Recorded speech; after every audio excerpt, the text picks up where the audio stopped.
مسلمان مجاہدین کے نام سے لکھی گئی کتاب میں ایک غیر مسلم مورخ لکھتا ہے، ایک اندازے کے مطابق 1857 میں 5 لاکھ مسلمانوں کو پھانسیاں دی گئیں۔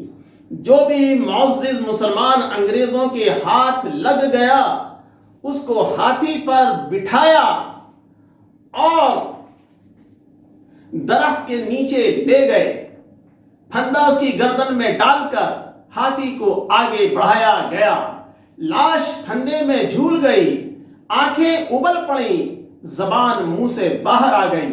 چند ممتاز علماء انقلاب 1857 یاسین اختر مصباحی، آئرلینڈ کے journalist mister Delane, editor Times of India کے آرٹیکل کے مطابق زندہ مسلمانوں کو سور کی کھال میں سینا یا پھانسی سے پہلے ان کے جسم پر سور کی چربی ملنا یا زندہ آگ میں جلانا اور ایک دوسرے کے ساتھ بدفعلی کے لیے مجبور کرنا ایسی حرکات ہیں جو یقیناً عیسائیت کے نام پر بدنما داغ ہیں، جن کا کفارہ لازمی طور پر ہمیں بھی ایک دن ادا کرنا ہوگا۔ چند ممتاز علماء انقلاب 1857، ایسے ان گنت بے شمار واقعات انگریز حکومت کے دنیا کے سب سے بھیانک مظالم کی داستان کے ہیں، جن کے سامنے چنگیز خان ظالموں کی لسٹ میں کسی صورت میں نہیں آتا۔ اپنے مخالفوں کو دی جانے والی سزاؤں کے ذریعے ترکوں کا ایک ایسا مضبوط سامراجیہ قائم کیا جس کے ذریعے بعد کو مذہب اسلام کو بہت فائدہ پہنچا تھا۔ انگریز ظالم نے تمام عالم اسلام میں نہ بچوں کو بخشا اور نہ بوڑھوں عورتوں کو۔ مسلمانوں کی مرکزیت یعنی خلافت ختم ہو گئی۔ اپنوں کی غداری کے سبب تمام عالم اسلام عرش سے فرش پر آ گیا۔ ترک قوم اور ترکی ملک کو دنیا کے نقشے سے مٹا دینے کی کوشش کرنے والی قوم خود سمٹ کر اسی چھوٹے سے ٹاپو پر پہنچ گئی جہاں سے شروع ہوئی تھی۔ لیکن چنگیز خان کی بساط پر اس کی قوم ترک اور اس کا علاقہ ترکستان تقریباً آدھی دنیا پر محیط آج بھی ہے۔ پہلا سن 1615 انگریز ٹامسن رو اور ایسٹ انڈیا کمپنی سے لے کر 1947 تک انگریز کی تاریخ مکاریوں، دغابازیوں، ظلم و ستم، قتل و غارت گری سے بھری پڑی ہے۔ چنگیز خان کے صرف چند حملے ہیں، کتنا بڑا فرق زمین و آسمان کا ہے۔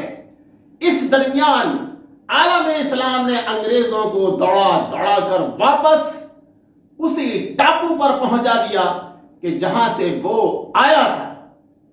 خان اعظم خاقان چنگیز خان، چنگیز خان جو کہ امن پسند بادشاہ تھا کے بارے میں مولانا سید ابو الحسن علی ندوی صاحب اپنی کتاب تاریخ دعوت و عزیمت میں لکھتے ہیں کہ ہجری 414 میں چنگیز خان نے اپنے سوداگروں کو خوارزم شاہ کے ملک میں سامان تجارت خریدنے بھیجا۔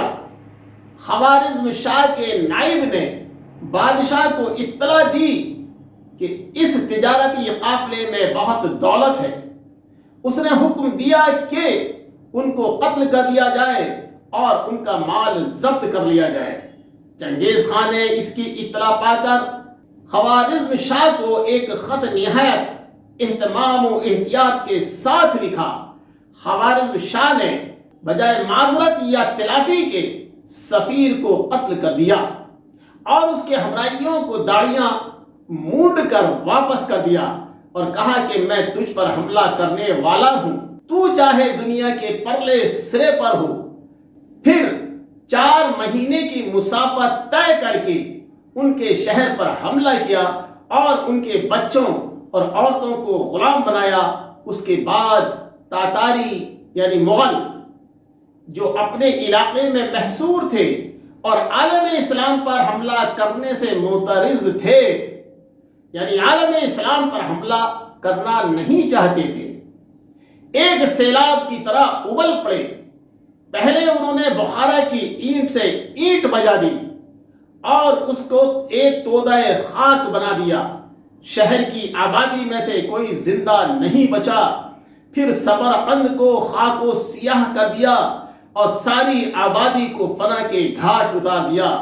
یہی حشر عالم اسلام کے نامی گرامی شہروں رے، ہمدان، زنجان، قزدین، نیشاپور، خوارزم کا ہوا۔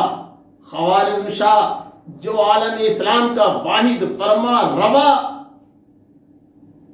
اور سب سے طاقتور سلطان تھا، جس کی غلطی سے عالم اسلام کو یہ روز بد دیکھنا پڑا تھا، تاتاریوں مغلوں کے خوف سے بھاگا بھاگا پھرتا تھا اور مغل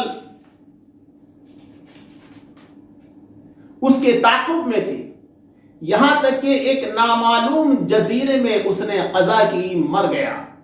سلطان محمد خوارزم شاہ نے ساری اسلامی ریاستوں اور خود مختار حکومتوں کو اپنی شاہی میں ضم کر لیا تھا، اس لیے اس نے جب مغلوں کے مقابلے میں شکست کھائی تو پھر ان کا مقابلہ کرنے والا کوئی نہیں تھا۔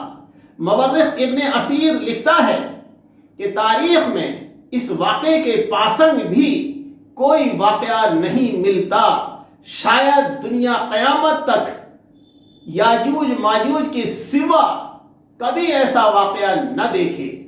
یہ ایک طوفان کی طرح اٹھا اور دیکھتے ہی دیکھتے سارے عالم پر چھا گیا۔